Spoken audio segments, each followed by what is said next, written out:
27वें राष्ट्रीय युवा महोत्सव कार्यक्रम में शामिल हुए प्रधानमंत्री नरेंद्र मोदी। देश भर में आयोजित हुआ विशेष कार्यक्रम।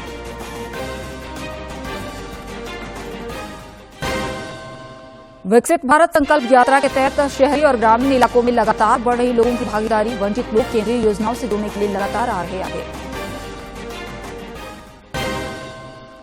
बर्फीली हवा के कारण राज्य में फिर बढ़ी ठंड। मौसम विभाग ने राज्य में न्यूनतम तापमान के 4 से 5 डिग्री तक की कमी होने की जताई संभावना।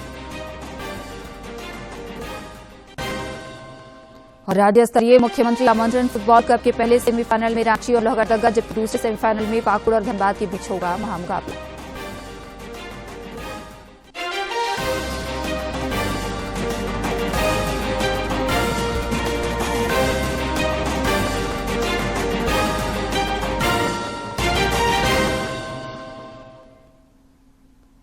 नमस्कार, खबरें झारखंड में आपका स्वागत है। मैं हूं आपके साथ प्रियंका मिश्रा। और अब समाचार विस्तार से। प्रधानमंत्री नरेंद्र मोदी आज स्वामी विवेकानंद की 161वीं वर्षगांठ के अवसर पर महाराष्ट्र के नासिक में 27वें राष्ट्रीय युवा महोत्सव में शामिल हो रहे हैं। इस वर्ष राष्ट्रीय युवा दिवस देश भर के जिलों में युवा मामलों के विभाग के सभी क्षेत्रीय संगठनों द्वारा मनाया जा रहा है।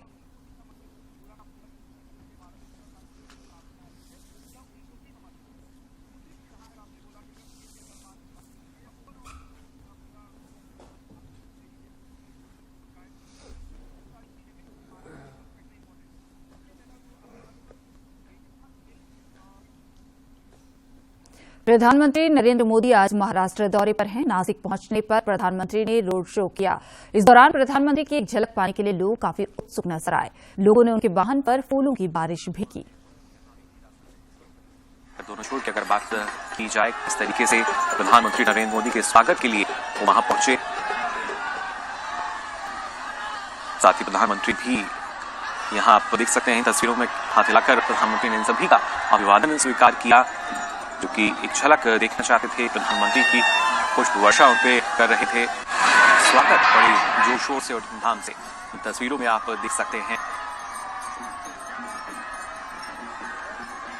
जब जनप्रिय नेता और विश्व के सबसे लोकप्रिय नेता प्रधानमंत्री नरेंद्र मोदी नासिक पहुंचे और रोड शो के दौरान ये तस्वीरें खुद ही हकीकत बयां कर रही हैं, किस तरीके से नई ऊर्जा का संचार करते हैं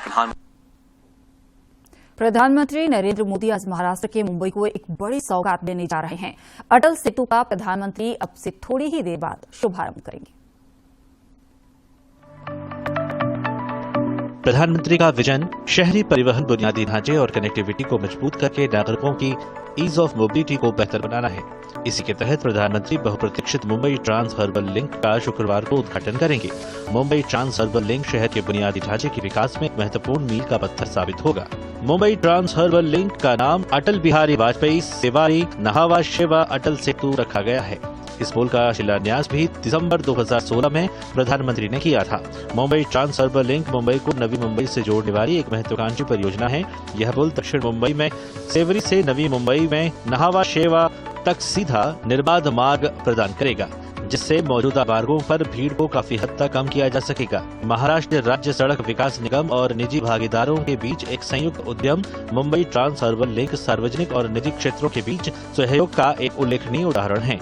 अटल सेतु का निर्माण 17,840 करोड़ रुपए से अधिक की लागत से किया गया है। यह पुल लगभग 21.8 किलोमीटर लंबा और 6 लेन वाला है, जो 16.5 किलोमीटर लंबा समुद्र के ऊपर और लगभग 5.5 किलोमीटर जमीन पर बना है। यह भारत का सबसे लंबा पुल है, जो देश का सबसे लंबा समुद्री पुल भी है। यह मुंबई अंतर्राष्ट्रीय हवाई अड्डे और नवी मुंबई अंतर्राष्ट्रीय हवाई अड्डे को 23 कनेक्टिविटी प्रदान करेगा और मुंबई से पुणे, गोवा और दक्षिण भारत की यात्रा में लगने वाले समय को भी कम करेगा। अटल सेतु को अत्याधुनिक इंजीनियरिंग तकनीक से बनाया गया है। पुल को पर्यावरण अनुकूल सिद्धांतों को ध्यान में रखते हुए डिजाइन किया गया है, जिससे आसपास के पर्यावरण पर इसका प्रभाव कम से कम हो। अटल सेतु आगामी नवी मुंबई अंतर्राष्ट्रीय हवाई अड्डे JNPT पोर्ट के बीच कनेक्टिविटी प्रदान करेगा, जिससे नवी मुंबई के आर्थिक विकास को गति मिलेगी। यह पुल न केवल सुगम आवाजाही की सुविधा प्रदान करेगा, बल्कि रोजगार के अवसर भी पैदा करेगा, जिससे आसपास के क्षेत्र में रियल एस्टेट क्षेत्र को बढ़ावा मिलेगा। प्रधानमंत्री नवी मुंबई में आयोजित सार्वजनिक कार्यक्रम में 12,700 करोड़ रुपए से अधिक लागत की कई विकास परियोजनाओं का उद्घाटन करेंगे। इसके अलावा प्रधानमंत्री ईस्टर्न फ्रीवे के ऑरेंज गेट को मरीन ड्राइव से जोड़ने वाली भूमिगत सड़क सुरंग की आधारशिला भी रखेंगे। कार्यक्रम के दौरान प्रधानमंत्री नमो महिला सशक्तिकरण 2017-18 में विभिन्न मंत्रालयों की अनुमति के बाद मुंबई ट्रांस हार्बर लिंक का काम शुरू हुआ और महज रिकॉर्ड वक्त में अब ये काम पूरा हो चुका है। प्रधानमंत्री नरेंद्र मोदी इसका उद्घाटन करेंगे। Mumbai Trans Harbour Link Mumbai से नवी मुंबई को जोड़ता है और ये रास्ता जो है समुद्र से जाता है। अब कई घंटों का सफर कुछ ही मिनटों में तय हो पाएगा। हालांकि इसमें अगर देखा जाए तो वक्त जो है जरूर बचेगा, लेकिन साथ साथ ईंधन की भी बचत होगी। हम देखा जाए तो मुंबई और नवी मुंबई के लिए आने वाले समय में अगर देखा जाए तो इकोनॉमिक कॉरिडोर की नए आयाम भी खुलेंगे। प्रधानमंत्री नरेंद्र मोदी ने अयोध्या में श्री राम लला की प्राण प्रतिष्ठा को लेकर देशवासियों के लिए एक संदेश दिया है। रामचंद्र की जय। मेरे प्यारे देशवासियों, राम राम। जीवन के कुछ क्षण ईश्वरीय आशीर्वाद की वजह से ही यथार्थ में बदलते हैं। आज हम सभी भारतीयों के लिए, दुनिया भर में फैले राम भक्तों के लिए ऐसा ही पवित्र अवसर है। हर तरफ प्रभु श्री राम की भक्ति का अद्भुत वातावरण, चारों दिशाओं में राम नाम की धुन, राम भजनों की अद्भुत सौंदर्य माधुरी। हर किसी को इंतजार है 22 जनवरी का, उस ऐतिहासिक पवित्र पल का। और अब अयोध्या में राम लला की प्राण प्रतिष्ठा में केवल 11 दिन ही बचे हैं। मेरा सौभाग्य है कि मुझे भी इस पुण्य अवसर का साक्षी बनने का अवसर मिल रहा है। ये मेरे लिए कल्पनातीत अनुभूतियों का समय है। मैं भावुक हूँ, भाव विह्वल हूँ। मैं पहली बार जीवन में इस तरह के मनोभाव से गुजर रहा हूँ। मैं एक अलग ही भाव भक्ति की अनुभूति कर रहा हूँ। मेरे अंतर मन की ये भाव यात्रा मेरे लिए अभिव्यक्ति का नहीं, अनुभूति का अवसर है। चाहते हुए भी मैं इसकी गहनता, व्यापकता और तीव्रता को शब्दों में बांध नहीं पा रहा हूं। आप भी भली भांति मेरी स्थिति समझ सकते हैं। जिस स्वप्न को अनेकों पीढ़ियों ने वर्षों तक एक संकल्प की तरह अपने हृदय में जिया। बिहार के मुख्यमंत्री नीतीश कुमार का झारखंड दौरा टल गया है। झारखंड में नीतीश कुमार की जनसभा अब 3 फरवरी को होने की संभावना है। जदयू के राष्ट्रीय अध्यक्ष सह बिहार के मुख्यमंत्री नीतीश कुमार अब 3 फरवरी को झारखंड के रामगढ़ आएंगे। पहले 21 जनवरी को नीतीश कुमार का जोहार विशाल जनसभा में शामिल होने के लिए रामगढ़ आना प्रस्तावित था। जदयू के प्रदेश अध्यक्ष सह राज्यसभा सांसद किरू महतो ने रांची स्थित जदयू के प्रदेश कार्यालय में पत्रकारों को जानकारी दी।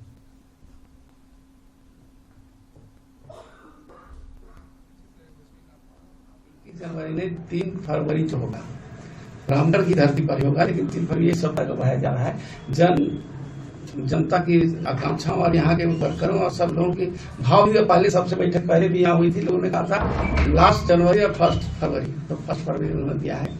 इसलिए आज प्रेस वार्ता करके हम लोग पूरे झारखंड में सब जो लोग जान रहे हैं 21 जनवरी को आ रहे हमारे माननीय नीतीश कुमार जी। अब सब 3 फरवरी के आएंगे, एकदम निश्चित हो गया है। लोकसभा की विशेषाधिकार समिति ने झारखंड के मुख्य सचिव एल ख्यांते, गृह सचिव अविनाश कुमार, डीजीपी अजय कुमार सिंह, देवघर के डीसी विशाल सागर और एसपी अजीत पीटर डुंगडू को नोटिस जारी किया है। इन्हें आज कल दिल्ली में संसद भवन में उपस्थित होने का निर्देश जारी किया गया है। गोड्डा सांसद निशिकांत दुबे ने 8 जनवरी को लोकसभा अध्यक्ष ओम बिरला को इन अधिकारियों के संबंध में एक पत्र लिखा था। समिति ने शिकायतकर्ता गोड्डा सांसद को भी पत्र भेजकर संसद भवन की विशेषाधिकार हनन समिति के कक्ष में व्यक्तिगत रूप से उपस्थित होने को कहा है। इधर धनबाद थाने के ठीक पीछे बिजली विभाग के ट्रांसफार्मर मरम्मत केंद्र में कल देर रात अचानक आग लग गई। इसके बाद आसपास के लोगों ने पुलिस के सहयोग से अग्निशमन विभाग को इसकी सूचना दी। सूचना पाते ही मौके पर पहुंची अग्निशमन विभाग की 2 गाड़ियों ने करीब 1 घंटे की कड़ी मशक्कत के बाद आग पर काबू पा लिया।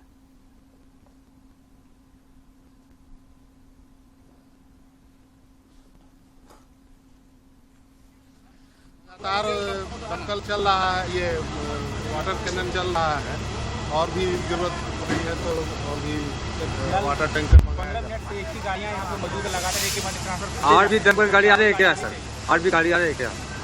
और गाड़ियाँ दुमका के सिद्धू कानू मुर्मू विश्वविद्यालय में सोहराय पर्व की छुट्टी में कटौती किए जाने का आदिवासी छात्र समन्वय समिति और विश्वविद्यालय के आदिवासी शिक्षकों ने कड़ा विरोध जताया है। आदिवासी छात्रों और शिक्षकों ने इसे लेकर विरोध प्रदर्शन किया और विश्वविद्यालय में तालाबंदी कर दी है।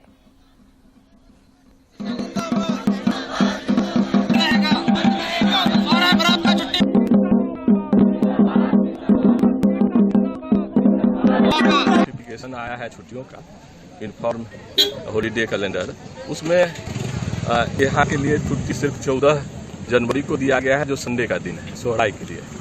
तो इन लोगों की मांग है कि सोहराई के लिए हमको 4 दिन 5 दिन की छुट्टी मिलती है, वो मिलनी चाहिए।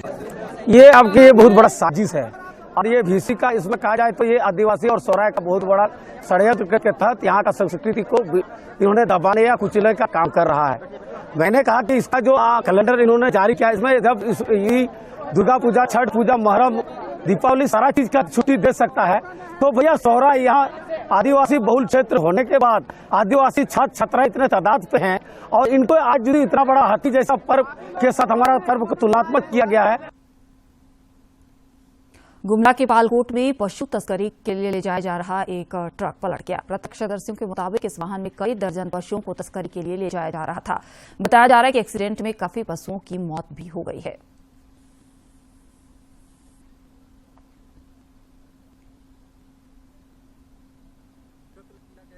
और गौ तस्करी जो हो रही है ये खुलेआम हो रही है और इसमें कहीं न कहीं प्रशासन, राजनीतिक दल की संलिप्तता है। क्या कि हम नियम नहीं तोड़ सकते हैं, नियम ये घटना के आ रहे हैं?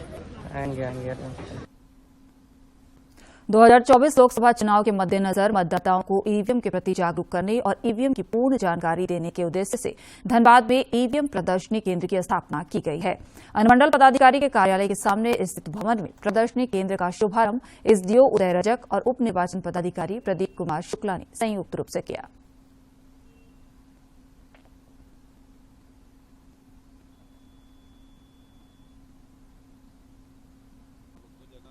डिमॉन्स्ट्रेशन सेंटर रखे हैं, एक यहाँ पे और एक नया समाहरणालय हम लोग का 1-2 दिन में वहाँ भी चालू हो जाएगा।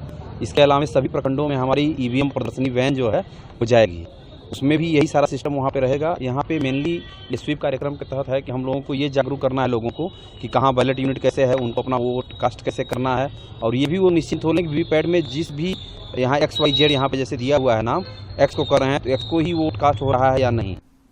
विकसित भारत संकल्प यात्रा के रांची के हरमू पहुंचने पर इसमें शामिल होने के लिए बड़ी संख्या में स्थानीय लोग पहुंचे और एक बड़ी आबादी ने कई केंद्रीय योजनाओं का तत्काल लाभ भी उठाया। विकसित भारत संकल्प यात्रा जैसे ही रांची के हरमू पहुंची, इसमें शामिल होने के लिए स्थानीय लोगों का हुजूम उमड़ पड़ा। लोगों ने जागरूकता वाहन में लगे बड़े स्क्रीन पर चलचित्र के माध्यम से सरलता से केंद्रीय योजनाओं के विषय में अपनी जानकारी बढ़ाई। कुछ ने प्रधानमंत्री नरेंद्र मोदी के कटआउट के साथ फोटो खिंचवाई तो बहुत सारे लोगों ने कई केंद्रीय योजनाओं का लाभ लिया। लाभार्थियों ने अपनी कहानी अपनी जुबानी के तहत जीवन में आए बदलाव को साझा किया। हम सभी 4 लोग हैं घर में सदस्य और 4 लोगों को 5-5 केजी करके गेहूँ चावल ये सब मिल रहे हैं और साथ में हम लोगों का जो SCG ग्रुप है उनको 2 लाख करके अभी लोन पास किया गया है। सिलाई के स्व-व्यवसाय से जुड़ी प्रमिला और फल कारोबारी गीता ने अपने आर्थिक स्वावलंबन में प्रधानमंत्री स्वनिधि योजना के योगदान का जिक्र किया। जैसे हम लोग मशीन खरीदे हैं, हम मशीन खरीदने के बाद हम आगे की ओर हम लेके सिलाई कर रहे हैं और लोगों के काम दे रहे हैं। 10,000 हमको लोन मिला था तो फल का बिजनेस करते हैं, उसी में हम लगाए। यही नहीं, यहाँ तो प्रधानमंत्री आवास योजना और प्रधानमंत्री गरीब कल्याण अन्न योजना की भी लोगों ने जमकर तारीफ की और योजना से जुड़कर हुए फायदे की कहानी बताई। राशन कार्ड बना हुआ है, 4 मेंबर है, 4 के नाम पर 20 किलो अनाज मिलता है। राशन कार्ड मिला हुआ है जिसमें हम लोग 4 मेंबर हैं, 5-5 केजी करके चालू कर बना दें। और प्रधानमंत्री का शुक्रिया अदा कर रही हूँ और 10,000 का मैं लोन उसमें निकाली हूँ। विकसित भारत संकल्प यात्रा का सबसे अधिक लाभ उन वंचितों को मिल रहा है जो अब तक केंद्रीय योजनाओं और उसके लाभ से अनजान थे। इस यात्रा में जनता जनार्दन के उत्साह से केंद्र सरकार और उसकी योजनाओं की लोकप्रियता का अंदाजा सहज लगाया जा सकता है। रांची से अवधेश गौतम के साथ मैं दिवाकर कुमार। रामगढ़ के सुभाष चौक पर विकसित भारत संकल्प यात्रा के पहुंचने पर लोगों में खासा उत्साह दिखा। इस दौरान LED वैन के जरिए लोगों को केंद्र की योजनाओं की जानकारी दी गई और लाभुकों ने जीवन में आए बदलाव की कहानी भी साझा की।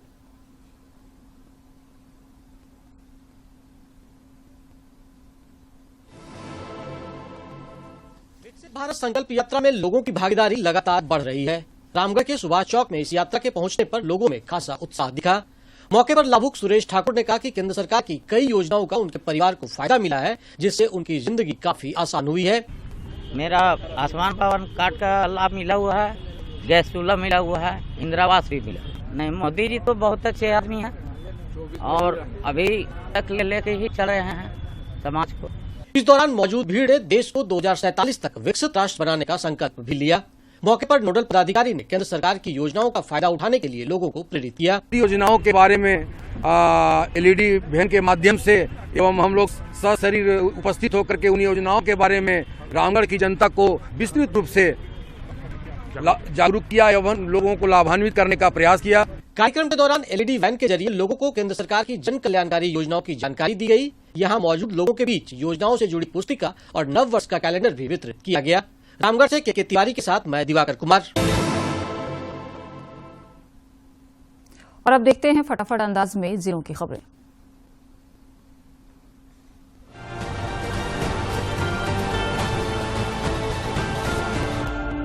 लोहरदगा में गणतंत्र दिवस की पूर्व संध्या पर आयोजित होने वाले सांस्कृतिक संध्या कार्यक्रम की तैयारी को लेकर बैठक आयोजित की गई। अनुमंडल पदाधिकारी अमित कुमार ने बैठक की अध्यक्षता की। बैठक में सरकारी विद्यालय, निजी विद्यालय, स्थानीय कलाकारों, जनजातीय कलाकारों और संगीत वाद्य यंत्र के लिए नामों का प्रस्ताव दिया गया। रामगढ़ उपायुक्त चंदन कुमार ने जिला खनन कार्यालय का निरीक्षण किया। इस मौके पर उपायुक्त ने जिला खनन पदाधिकारी से राजस्व संग्रहण कार्यों की जानकारी ली। उन्होंने राजस्व संग्रहण में बढ़ोतरी के लिए प्रभावी तरीके से कार्य करने और अवैध माइनिंग बंद करने का निर्देश दिया। अपराधी अमन साहू गिरोह के 6 सदस्यों को लातेहार पुलिस ने बालूमाथ से गिरफ्तार कर जेल भेज दिया। पुलिस अधीक्षक अंजनी अंजन ने बताया कि बालूमाथ थाना क्षेत्र के व्यवसायी और ठेकेदार से रंगदारी और आगजनी जैसी घटना को अंजाम देने के लिए कुरियामखुर्द गांव के करकटमा जंगल में ये लोग एकत्रित हुए थे।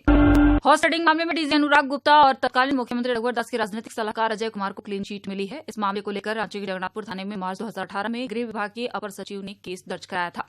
खूंटी में उपायुक्त लोकेश मिश्रा ने गणतंत्र दिवस समारोह के सफल संचालन को लेकर सभी संबंधित पदाधिकारियों के साथ बैठक की। उन्होंने गणतंत्र दिवस के अवसर पर भव्य और व्यवस्थित समारोह के आयोजन को लेकर आवश्यक दिशा निर्देश दिए। प्रधानमंत्री जनमन योजना के तहत खूंटी के तेलंगाडी में शिविर आयोजित कर आधार कार्ड बनाए गए और सभी लाभुकों को ई आधार उपलब्ध कराया गया।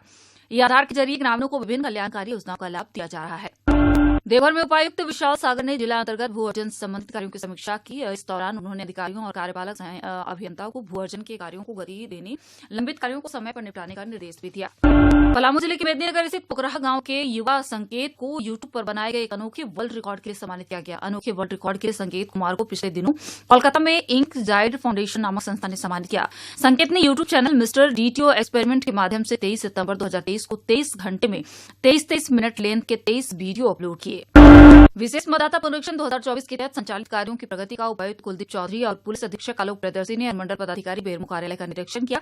उन्होंने लंबित आवेदनों को ससमय निष्पादन को लेकर तय रणनीति पर चर्चा की और जरूरी निर्देश दिए।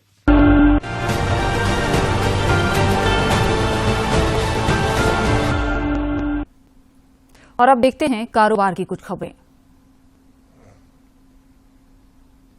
आज अमेरिका भारत व्यापार नीति मंच के 14वें मंत्री स्तरीय बैठक की सह अध्यक्षता करेंगे। भारतीय रिजर्व बैंक के गवर्नर शक्तिकांत दास ने कहा है कि हाल के वर्षों में अभूतपूर्व चुनौतियों से भारतीय बैंकिंग सेक्टर मजबूती से उभरा है। क्रिप्टो करेंसी के बारे में रिजर्व बैंक के गवर्नर ने बताया कि रिजर्व बैंक क्रिप्टो करेंसी के विनियमन के सिलसिले में दूसरों का अनुसरण नहीं करेगा। भारतीय रिजर्व बैंक के गवर्नर शक्तिकांत दास ने कहा है कि दिवालिया और शोधन अक्षमता संहिता आईबीसी के अंतर्गत ऋणदाताओं को उनके कुल दावों का 32% मिल गया है। मुंबई में एक सम्मेलन में मुख्य भाषण में शक्तिकांत दास ने कहा कि आईबीसी 2016 में प्रभावी हुई थी। वर्तमान वित्त वर्ष में अब तक प्रत्यक्ष कर संग्रह 17 लाख करोड़ रुपए से अधिक हुआ है। यह पिछले वर्ष की समान अवधि के सकल संग्रह से लगभग 17% अधिक है। सॉवरेन गोल्ड बॉन्ड को फाइनल रिडेम्पशन से बॉन्ड धारकों को 12.43% का सालाना रिटर्न और 157.12% ग्रॉस रिटर्न मिला। इस साल यानी 2024 में भी सॉवरेन गोल्ड बॉन्ड के 5 सीरीज मैच्योर होने जा रहे हैं। 1.98 लाख करोड़ से अधिक की जीएसटी कर चोरी में 140 गिरफ्तार। वित्त मंत्रालय ने कहा एक साल में 6,323 मामले सामने आए। Online gaming company delta Corp को 23,200 करोड़ रुपए का जीएसटी नोटिस मिला है। कंपनी ने कहा कि 23,000 करोड़ रुपए से ज्यादा की जीएसटी की मांग मनमानी और कानूनी प्रावधानों के विपरीत है। भारत जापान कोष वाहन बनाने वाली घरेलू कंपनी महिंद्रा एंड महिंद्रा की इकाई Mahindra last mile mobility limited में 400 करोड़ रुपए का निवेश करेगा। फूड डिलीवरी प्लेटफॉर्म जोमेटो ने कहा है कि वह मौजूदा साप्ताहिक भुगतान प्रणाली की जगह प्लेटफॉर्म पर सूचीबद्ध छोटे रेस्तरां भागीदारों के लिए दैनिक भुगतान शुरू कर रहा है। राज्य में फिर ठंड बढ़ने की संभावना है कि दोपहर के बाद से हवा के रुख में बदलाव हो रहा है। अगले 3 दिन में उत्तर की सर्द और बर्फीली हवा झारखंड की ओर आएगी। इससे रांची समेत राज्य के विभिन्न हिस्सों के न्यूनतम तापमान में 4 से 5 डिग्री तक की कमी होने की संभावना है। इसी बीच हवा की गति में तेजी होने से दिन में अच्छी धूप के बावजूद ठंड का अनुभव हो सकता है।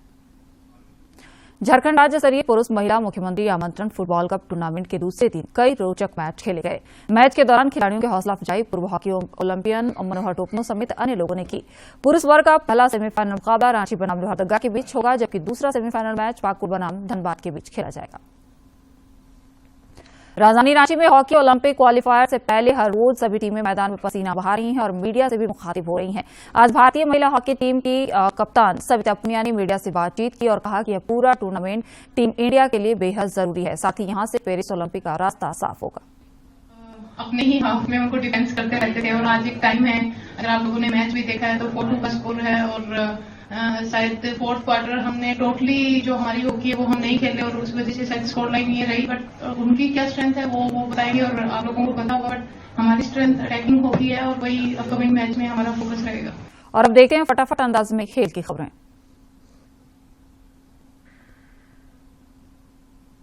पहले टी20 में अफगानिस्तान को 6 विकेट से हरा दिया है। मोहाली में खेले गए इस मुकाबले में 159 रन के लक्ष्य को भारत ने 17 ओवर 3 गेंद में 4 विकेट गंवाकर हासिल कर लिया।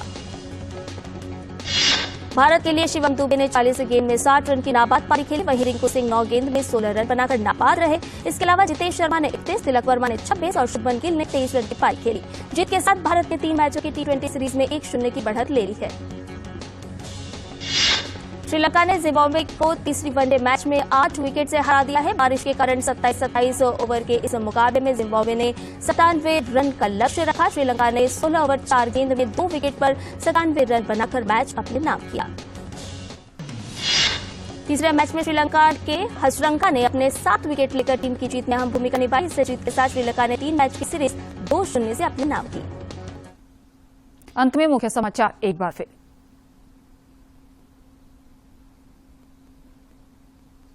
27वें राष्ट्रीय युवा महोत्सव कार्यक्रम में शामिल हुए प्रधानमंत्री नरेंद्र मोदी। देश भर में आयोजित हुआ विशेष कार्यक्रम। विकसित भारत संकल्प यात्रा के तहत शहरी और ग्रामीण इलाकों में लगातार बढ़ रही लोगों की भागीदारी। वंचित लोग केंद्रीय योजनाओं से जुड़ने के लिए लगातार आ रहे आगे। बर्फीली हवा के कारण राज्य में फिर बढ़ी ठंड। मौसम विभाग ने राज्य में न्यूनतम तापमान के 4 से 5 डिग्री तक कमी होने की जताई संभावना। राज्य स्तरीय मुख्यमंत्री आमंत्रण फुटबॉल कप के पहले सेमीफाइनल में रांची और लोहरदगा, जबकि दूसरे सेमीफाइनल में पाकुड़ और धनबाद के बीच होगा मुकाबला।